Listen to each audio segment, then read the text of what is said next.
Rise Up with a Z. With a me. Yeah.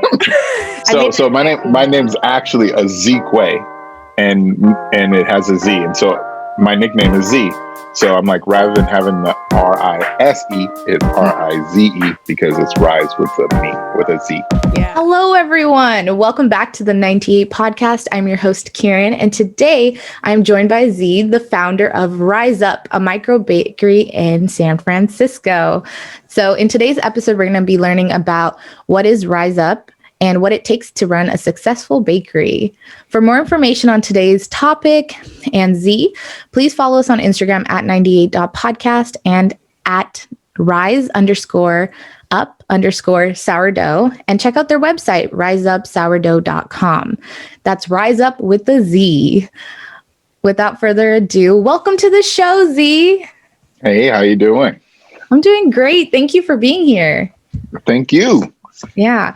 So I'm going to jump right into the questions. I want to learn so much from you today.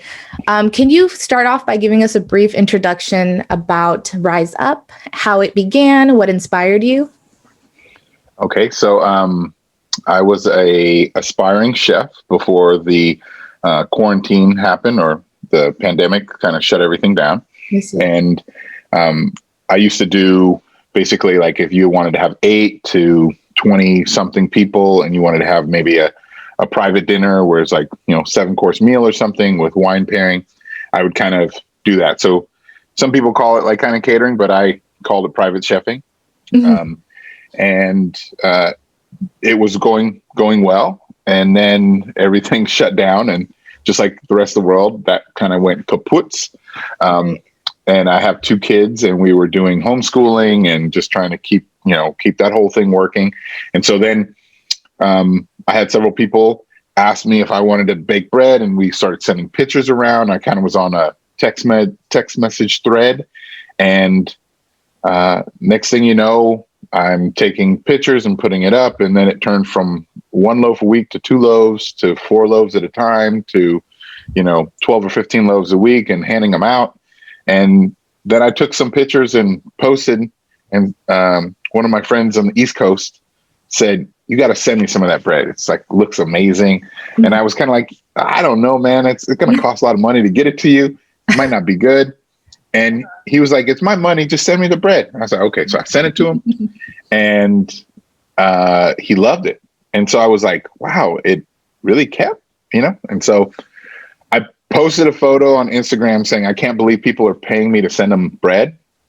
And like literally the next day, I had 60 loaves sold, and I was like, "Wow!" So then I had to learn how to make 60 loaves. I was like, I don't know if I can do all that, So yeah, I was making them 4 at a time in my oven, my home oven, and within 2 months, I had purchased some ovens and put them on my back deck, and now I make like 80 to 150 loaves a day. So it's crazy. It's really crazy. I think part of it is people are really excited about the fact. I think a lot of people made sourdough during the pandemic and had that feeling of kind of going like 2 steps back, and it's something they could control. In there, so much going on out in the world that people have no control over. And then once people kind of refound how good homemade sourdough could be, I feel like the market kind of expanded. So then it opened a space for me to do it and do it well, and for people to be excited about it. And then I just kind of brought my own twist to it, and now I'm here. Yeah, no, definitely. I think a few of my friends, and then I know a couple of people, just everyone started making sourdough at home, or different loaves of bread. And I mean, for me personally, like, I love baking too, but I think the amount of investment you need to do for sourdough just seems a lot, like to make it, like for it to rise, prep, all of that. That's amazing. That I know. Tell me about it. Yeah. I know we were chatting about this, but you're about to do so many after this recording. So like, yes, 150. This will be the most I've ever made in one day. Is 150 loaves. Yeah. And it does take a lot. It's really all about attention to detail, which I tend to enjoy in life anyway. I feel like it's all the little things, like like, oh, I know that you like this, or I know that you don't like that. Like, just, I feel like caring about other people and being a good person in general is attention to detail. Like, you just don't go willy nilly through the world doing only what you want to do. You need to be paying attention. And that's basically what sourdough does is, what's the temperature of your water? What's the temperature of the room? And sometimes it might say, yeah, it's supposed to be in for another half an hour, but you need to be able to read the room and look and say, yeah, no, it needs to go down. Like, and I think that's the key, is just kind of paying attention, Yeah, no, definitely. Thank you for sharing that. And then I did want to talk a little bit about, so when I was checking out your website, I saw that your mission involved, you had included a part where you were saying that you wanted to reconnect with your New Orleans roots. And I was wondering if you can touch on that a little bit, like, were you able to do that through your baking, and how are you, bringing that into the Bay Area? Well, one of the first loaves that I got recognized for was called the Ninth Ward. And I was born in the Ninth Ward in New Orleans, and I used Louisiana hot sausage, and I basically put it into the bread. And so that's kind of an oddity, right? Most people are thinking like, an olive loaf or, like a walnut loaf. Mm-hmm. And there's some things that you can put in your loaves that people are used to, cranberries and stuff. I don't think I've ever heard of anyone putting, Louisiana hot sausage in it. So when that quote kind of came up, it was me doing sourdough my way, right? There's certain things that are innately a part of my culinary journey. It's like, your mom's special dish that she makes for you. And even though you can have it other places, whenever you have hers, it really means something special. Yeah. It tastes a little different, right? Sure. And so that's what always been trying to do. I call it modern day soul food, but there's certain food that makes your heart sing. When you take a bite, you go, ooh, and right. and that's what I'm trying to do with every single loaf that I'm making. I want to make people go, why? I want to make people think, like, wow, I've never had that before. And then on top of that, I want to back that up with, oh my God, this is amazing, right? And so that's kind of like my connection to my roots, because New Orleans is a food city, and I definitely wanted to bring a different flavor and a different thought process to, part of baking that maybe hasn't had that, that direction. And I know a lot of people are doing really cool things, so I don't want to try to say that I'm reinventing the wheel and I'm the only person to ever do anything like this, but I'm definitely bringing my own flavor to it. And that's kind of where the connection to my roots, I feel, really comes from. I see. Yeah, no, definitely. I agree with that, because like coming from like an Asian Indian background, I definitely notice the uniqueness you can bring, especially when it's your family's recipe versus like just a general Indian food recipe. So I definitely understand what you mean. Well, and then things get watered down too, right? Like you'd be like, oh, if I go to Indian food restaurant, you're like, that's not what my family eats. Like we do it a little different. I know. I think I'm definitely going to have my parents listen to your episode, because they have this unique touch when it comes to their food. And I've been trying to encourage them, like, you should definitely think about like spreading that flavor. It's unique. There's plenty of Indian restaurants, Asian restaurants, but yours is unique to you, and people want to know about it. So I think it's definitely inspirational to see you do this, and especially during the pandemic. Yeah, I think if you would have asked me, a year ago, do you want to be a baker? I just didn't even think I could do it. I mean, I would have probably chuckled like, I'm not a baker, like, right.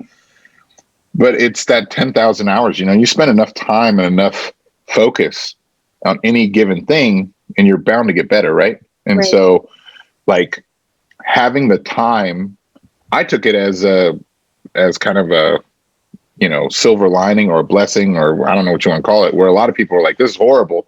And I'm like, I just didn't see it that way. I'm like, I get to be around my family. I get to focus. There's a lot of things that I can't do, but I didn't look at those. I really focused on like, well, I can control, and this is enjoyable. So, why not enjoy the time I have, so I just kind of turned all of that energy and that angst towards something that made me feel better, and it was really cool. It's been fun. Yeah, no, thank you. That's really great to hear. I also wanted to touch on one other thing that I found interesting, and I wanted to get your thoughts on, was the mention that you had of inspiring young Black bakers and the importance of that, especially now with everything going on. If you wanted to touch on that a little bit. Yeah, I never thought I could be what I'm being now. I mean, let me get this straight. This is a newfound love, right? So it's very, very fresh. And because of that, it's offering me all these opportunities to see parallels with certain things and to also have a different perspective. Right. And so right now, I definitely know that, like I never had a Black teacher, right? I never had, the principal of my school wasn't Black. I never went and worked for, a Black owned company. Like there are a lot of things that I just never knew I could be because there was no one showing me the way. And I know that sounds kind of weird, especially coming from like a 45-year-old man, but there was lots of things that I just didn't know I could be. And I want to be that for, people of color or anyone actually that just goes, wow, I never knew that it could be so fun. I never knew that this is an option, right? And I feel like we kind of get relegated in large swaths of like, okay, well, if you want to be successful, this is you successful. And it's like, an entertainer or sports or others, and then the world kind of says, oh, well, that's what you can be those things. And sometimes it's nice to go like, well, I could just be a baker man, or I could be, and also enjoying it and feeling like it's worthy of your time. Mm-hmm. I feel like we have a society is like, well, I don't care what you do as long as you're loaded, and you make lots of money. That's the important part. And I'm like, is it? Like, like being happy every day doing what you're doing, right, seems way more important, right? Yeah. And that's what I'm doing right now. And so I'm trying to document that and put that out to the world because I feel like more of that would make the world a better place. Like if I can just be happy and really enjoy what I'm, and not like everything's great, some days things aren't great, but the truth is I'm still enjoying what I'm doing. Right. And I want to emulate that. I want to show that to the world. I want people to feel that. And I want people to think, I want to be like that. I could be like that, doing something that I never thought I could do. So it's an exciting part of my life, to kind of like reinvent myself with this newfound passion. Yeah, no, definitely. I appreciate you saying that too, because representation just in general in different fields or industries, like I think especially me being a recent college graduate, like there was like a path that people said I had to take just because of like my identity or whatever. And I think trying to enter an industry where you don't see the representation, it's kind of disappointing because you need to create your own path. And so it's really great to hear other people's success stories of, we're going to be that role model for the next generation to come and see us and then be like, I want to do that too. I see it as an opportunity because sometimes like, sometimes you learn negative things. You're like, oh, well, if that's the way they did it, I have to do it like that. Right. Like, and sometimes having no roadmap is kind of cool because you're like, well, I guess I get to just be me. I guess I just get to make it up. And like, I don't have to be them. There is no them. Like I get to be them, know? So it's, I know it sounds kind of goofy, but like I'm not following a footprints of anyone else. I literally am just doing me, and I trust me. And I feel like that's the big part is, do you trust yourself? Do you believe in yourself? And some days I do, and some days I don't, but ultimately I think I trust myself to make good decisions. And that's what I'm working at every single day, is just trying to have fun and make good decisions. Yeah, no, definitely. I think I love your positive spin on that too, because I get overwhelmed and I'm like, ah, man, I wish someone else did this so I can follow their footsteps. But that's a really great insight to have of like, you're going to make your own footsteps. It's going to be fine. It's going to be creative and different and you're going to find your way. Just trust yourself. So thank you for saying that. Well, I would say that this is probably one of the coolest times of your life, right? Because you are making it up as you go. And so it's not like if you do A, B, and C, you will be successful. Because sometimes that's a big bar. You're like, well, I did A, B, and C, and I'm not successful.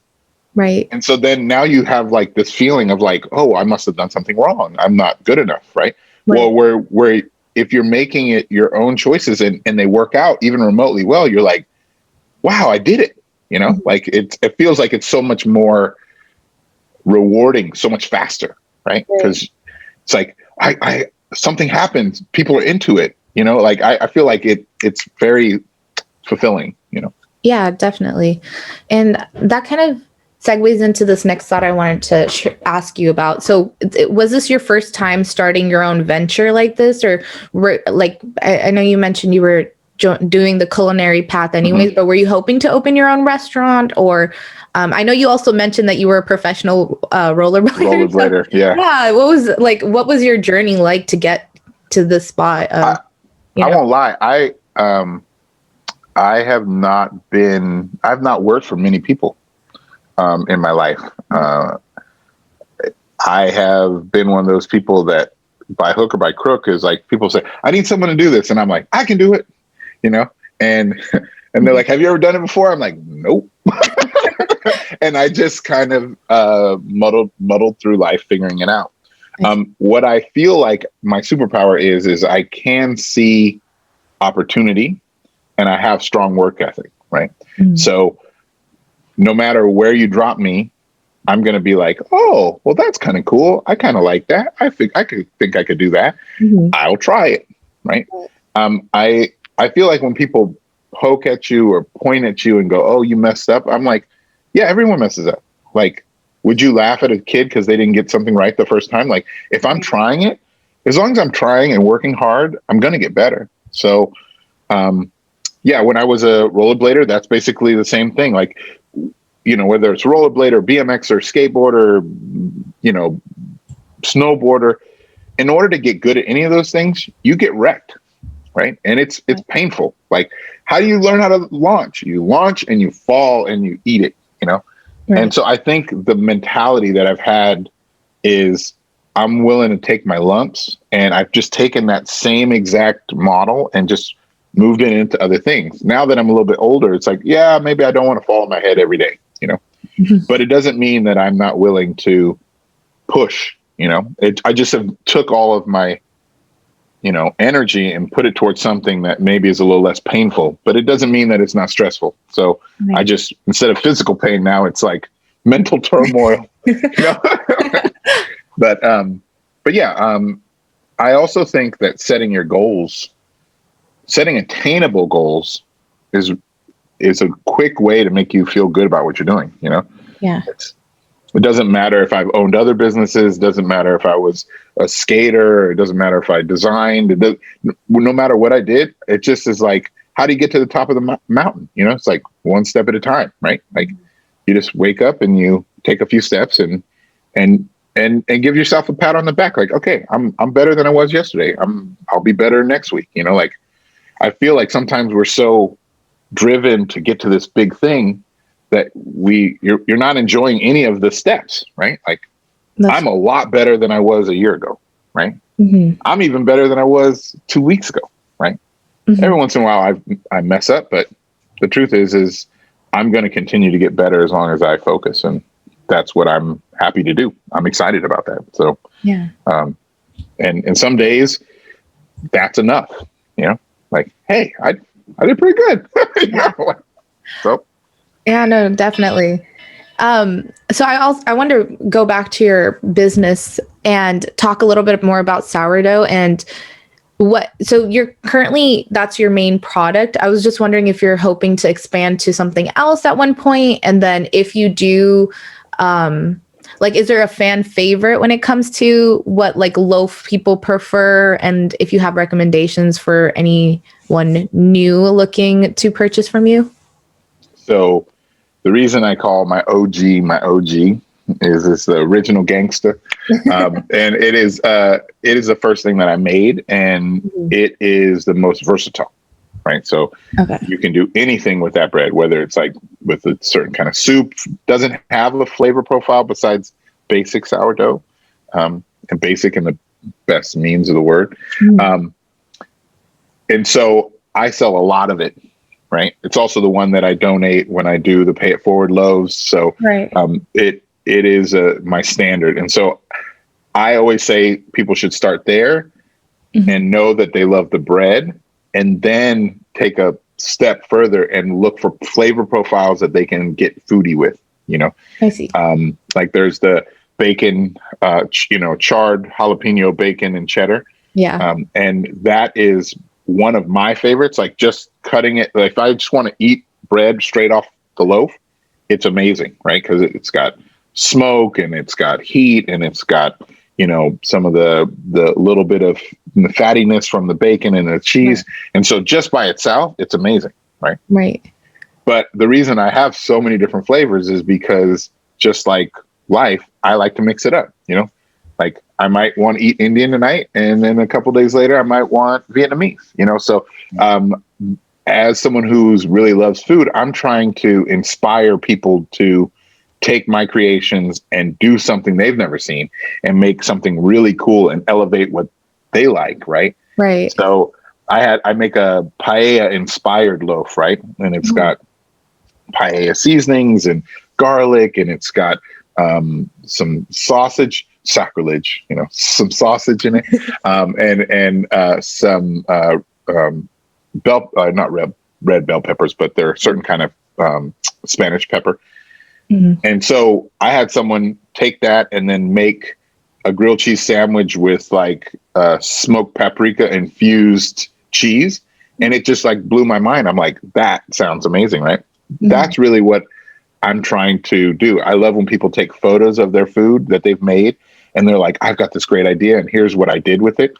I make an ube loaf, and someone made ube French toast and then drizzled over condensed milk over the top with coconut flakes. I'm just like, it's like literally something that you would serve in a restaurant, and people are doing it at home. So if I can, all the best recipes, they start with good ingredients, right? Bread shouldn't be a second thought. It should be a star of what you're doing. If you're going to use bread, it should be great bread, because it's going to make your sandwich better. It's going to make your, dinner better. And so like, that's kind of what I'm trying to do, is like sourdough isn't just sour, right? It should be creative. And then you should take that and like take it to the next level. And I'm trying to make as many cool flavors as I possibly can to get people into it. Oh yeah. No, awesome. Okay. Thank you for sharing that. You're welcome. So I told you I talk a lot. No. I'm taking notes on what I should try. So I wanted to jump in and talk to you about your day-to-day life. So what does it look like on like a regular, I guess today's Thursday. What does it look like on your usual Thursdays? So this is going to sound crazy, but I normally work 16 to 18 hours a day. Right now. So from 6 a.m. until anywhere between, 12 to 2 a.m, or 12 at midnight to 2. Yeah. And then I normally get 4 to 6 hours of sleep, and then I wake up and I do it again. And I just recently started taking a day off. But so as I expand and move into maybe a bigger facility, I will be able to have some employees. But as of right now, I am doing a majority of it myself. And so I normally wake up at 6. Other bakers probably wake up earlier, but because I'm a home baker, I can't really start any earlier because I bake on my back porch.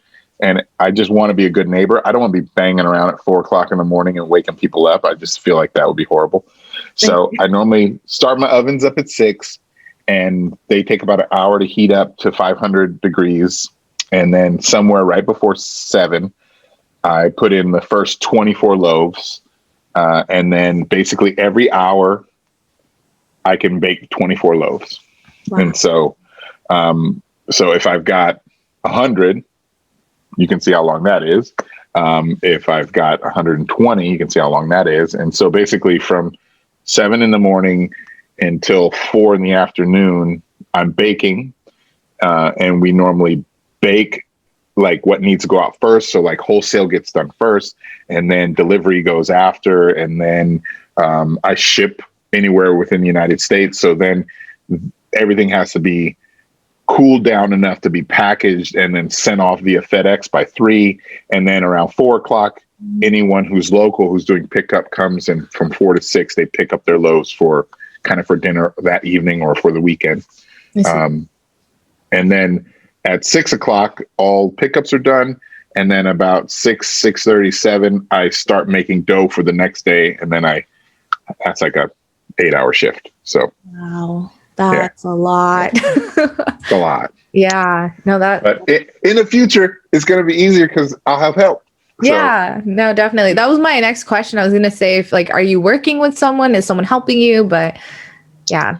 As of right now, I have one assistant. And he is a G. He helps me out all the time. So he's been working with me since right before Thanksgiving, I think. Mm-hmm. And I think he went away a couple times and then had to come back in quarantine and then take tests and to make sure that we were all good. That's been kind of a rough spot. And in theory, I could have more people, but I work out of my home, and so the idea of having more people with more contact spots and doing different things all coming into my house seems really kind of dangerous. So yeah, we've been just me and him, Bopsy twins, working our fingers to the bone. Yeah. No, that's interesting. I also have like a little sillier follow-up question to that. So during those long hours, is there a particular playlist you listen to, or any television shows you watch on the side? Just for fun. I can't. I'm dyslexic and ADD, so I can't watch things because I get sucked into it. I see. So over the last bit, what I work really hard to then be done, so I can run up and watch. I've been watching the Falcon Winter Soldier and WandaVision, all that stuff. I've been watching that stuff with my kids. Mm-hmm. That's kind of like our Friday night thing. Yeah. So that's been working really good. Then mostly I listen to a lot of cool reggae. It has a really nice bounce and vibe, and it makes me happy, and I dance to it. Some people see me dance on Instagram, which is hilarious. And then I've also been D-Smoke. He is a newer hip hop artist. I've been listening to him. Marlon Craft, a lot of like Talib, Kweli, Mos Def. I'm kind of a lot of throwback, J. Rue the Damager, a lot of hip hop, but a little more introspective hip hop. So, got to keep it real. Yeah. No, I love that. I mean, it's a great question. Just it was from one of my team members, and she was like, "Ask, I want to know." And I was like, "Yeah, for sure." I listen to a lot of Stevie Wonder too. Stevie Wonder is like my favorite artist of all time. So yeah, if I don't know someone new that I'm trying to listen and learn about, I'll kind of resort back to some Stevie. Put him on, and I can Stevie, Miles Davis, all the greats. Yeah, no, that's great. So I'm very eclectic. Yeah. I was going to say, besides the music to keep you motivated, what else helps you stay motivated, especially with the pandemic going on? Coffee. Yeah. That's my motivation too. No, with especially motivate. I have a big imagination. So, I can see things.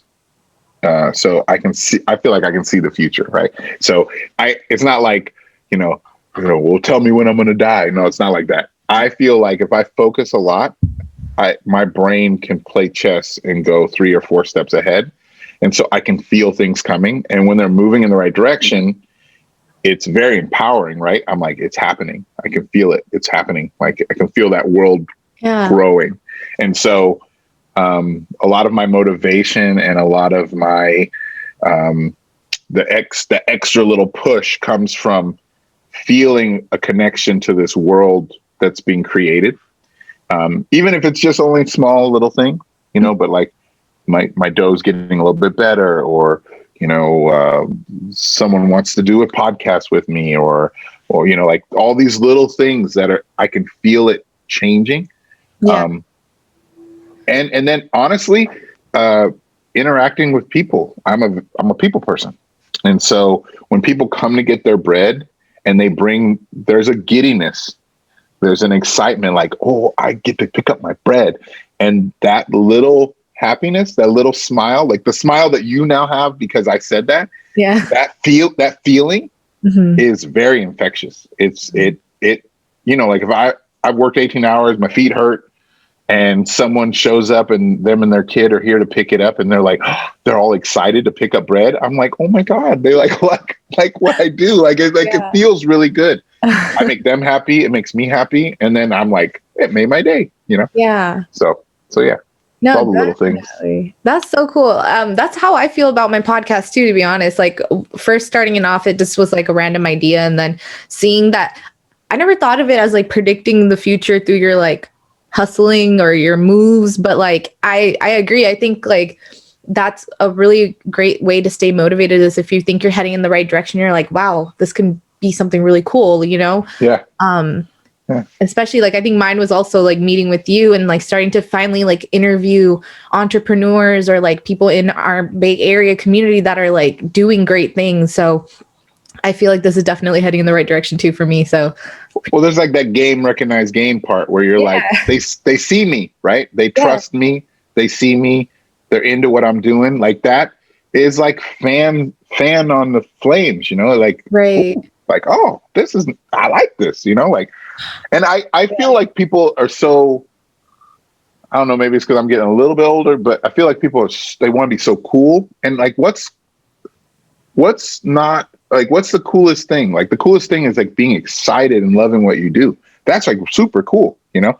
And when other people are excited about what you do, how does that not like get you all excited? You know, it's like, definitely. Look, they see all that hard work, right? All that hard work, and they see me, right? And I don't know, I'm like a big little kid. I'm like, Mom, watch, look what I can do, you know? And I'm okay with that. Like it makes me feel good inside. And as long as I'm not hurting anyone else, and as long as I'm being kind to other people, if I get giddy because someone else is excited about what I'm doing, like it's a pretty low bar. Like it's pretty, you know, it doesn't cost anything, right? It just feels good. So. Yeah, no, definitely. That's a great thought. And I know we've touched on this a little bit about like what your plans are to expand your business. Like, are you hoping to open up shops and then go into like a chain type of thing and like drop a bunch of shops off in the Bay Area? What are your plans with that? So, I would like to see, I've never worked in a bakery, right? So like, this is like completely new. I like 3/4 of what bakeries do, I don't even know how to do yet. Okay. So, I'm really good. I feel like I'm really good at doing what I do so far. And I feel like people are seeing it and they're excited about it. And so there's all sorts of what could be. But what I notice is if I get too far in advance, if I get too far out and you set your ideas too far, like set them in stone, like I need to have this, it kind of kills the vibe, right? Because if it's not doing exactly what you thought, you can't really respect it for what it is, because you're like, it's not what it should be, you know? Right. And so I'm trying to conceptually go in a direction that is based in like kindness and quality. And to answer that question, I want to, sorry, my phone messed it up. I want to keep in that vein of quality and kindness. I want to grow bigger. I don't know really what it can be yet. And people used to ask me like, "Oh, are you gonna open a restaurant?" And I was like, "Whoa. Like, I had a saying that is not everyone with a sword is a samurai."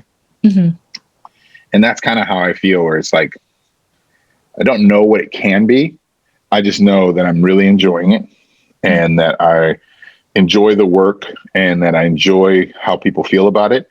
And I feel like we're making a difference and making really good stuff. And so I just want to keep doing that, and whatever naturally comes out of it, I feel like cannot be bad. Right.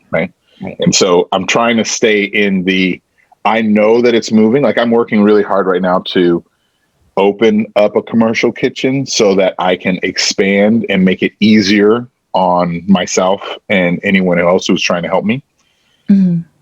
Because you can only do so much, in your garage. You can only do so much in your, fridge at home. And so the next part of this is making it so that it actually can be what it need be.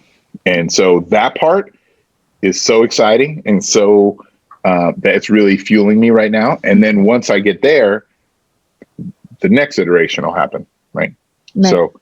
So do I want to have 10 establishments? And I don't really know about all that, That seems like a lot, do I want to continue to make stuff and have people buy into the idea of what we're doing? Absolutely. And I will continue to work towards that. Yeah, no, that's beautifully put. Awesome.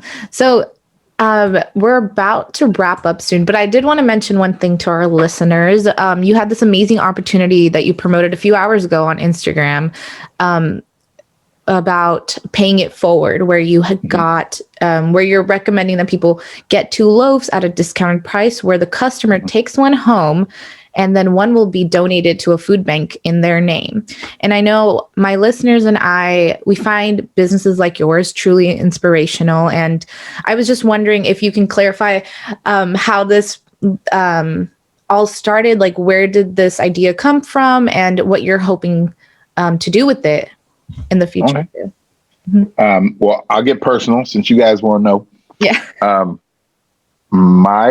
My mother, when she brought us to San Francisco, it was under duress. My mom was a battered wife, and the battered wife shelter sent us to San Francisco because they knew that if she didn't leave, something bad might happen. And so they took my mom and her 3 little kids, and they put us on a Greyhound bus, and they shipped us across the United States. And when we got here, we were homeless. We didn't have a place to be. And so for several weeks, several months, we basically slept in the bus station, and the nice man that worked at the bus station used to bring us food, and he would make extra sandwiches and give us his sandwiches, and he didn't have a whole lot. So one of those things that I felt safe because I was with my mom, but I know it was really hard on my mom because she was trying to keep us okay. And so that kind of, as I had all the things that have been happening in this last bit, I realized all the way down to my core, there were certain tenets that made me, and taking care of other people and trying to feed other people and just caring about other human beings is an important part of who I think I am. And it's an important part of what I want to do. And so I started a program called the Pay It Forward or Make a Difference. And I feel like if people don't know how they can make a difference, and maybe don't feel secure going out and trying to, help homeless or trying to do this, and they don't know what to do with their time or their money, I'm like, I have a skill set and I can feed people. And so if you want to make a difference with me, through me, and you believe in what I'm doing, you can buy something and I will make the same exact bread that I make for you. That's beautiful and wonderful and tasty. And I will donate it to homeless shelters and elderly centers, and just try to make the world a better place. And that's kind of my motto, is I feel like I can make the world a little bit brighter every single day with beautiful bread. So I'm going to change the world one beautiful loaf at a time. And if you want to get down with that, you can do it with me. And if you want to help out in other ways, we can talk about that too. But I feel weird doing stuff for only people with money. I feel like we have a opportunity and we should care about others. So I'm going to try to make that an integral part of what I do every single day. So right now I've donated, several hundred loaves, and I have several more hundred loaves that people have been gracious enough to pitch in for. And I try to partner and figure out where they can go, and then I document it. So I feel a little bit weird about documenting, but I'm also trying to inspire. So I didn't want to be the guy that's like, oh, look, I gave $1 to a homeless guy. But I definitely want people to think like, hey, I can make a difference, and I believe in him, and I want to see that happen. And so, I can use the platform that I have to try to grow that amount, right? If I can make 10 loaves by myself, imagine how many I can make with 100 other people that are all willing to help, Right. And so that's what I'm trying to do is, pay it back for the people that were kind to me. Yeah, no, thank you. Thank you for sharing. And to anyone listening, if you're interested and you want to learn more, please check out Rize Up, the website, riseupsourdough.com. I just want to wrap up. First off, thank you again for taking the time to be here. I learned so much, feeling so much validation too. I did want to ask you if you had any last pieces of advice for any of the listeners, if they wanted to, I don't know, start their own business or their own venture, or wanted to learn how to bake sourdough. Any advice you have? In the future, I actually plan on trying, once the world kind of resets and starts trying to make it, I want to do something where I help people learn how to do what I do, whether it's classes or group things or something online. I'm not sure how to do it yet, but so that's in the future. But when it comes to starting your own thing, I would say really look for something that you enjoy, because a lot of people are so driven by it has to make a lot of money thing that it rules out a lot of things that would make them happy. And we're only here for a short period of time. And if you're happy doing what you like, or you're doing something you like and it earns you decent money, then I feel like you will enjoy your life. And right now I'm really enjoying my life, and I can't speak enough to that we should reassess what we are focused on and try to do something that we really enjoy. Because things are hard, and if you go to work every day and you don't like what you do, that's even harder. So I'm going to put that out there, and I know people can say, oh, that's corny, but it is really true. Enjoy what you do, and you won't work a day in your life. Yeah. So no, that's my 2 cents. Yeah. Thank you. Yeah. So again, please check out Rize Up by visiting their website, follow them on Instagram. RizeUpSourdough.com. There you go. And check out their Instagram at rise_up_sourdough. Rize Up with the Z. With a me. Yeah. I wanted to actually, like, right before we wrap up, is that intentional? Yes. Okay. Yay. Okay.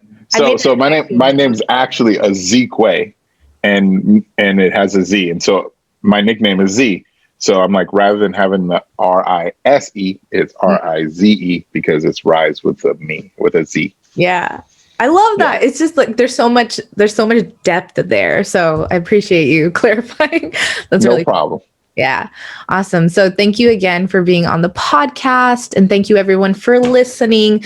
Until next time. Bye-bye.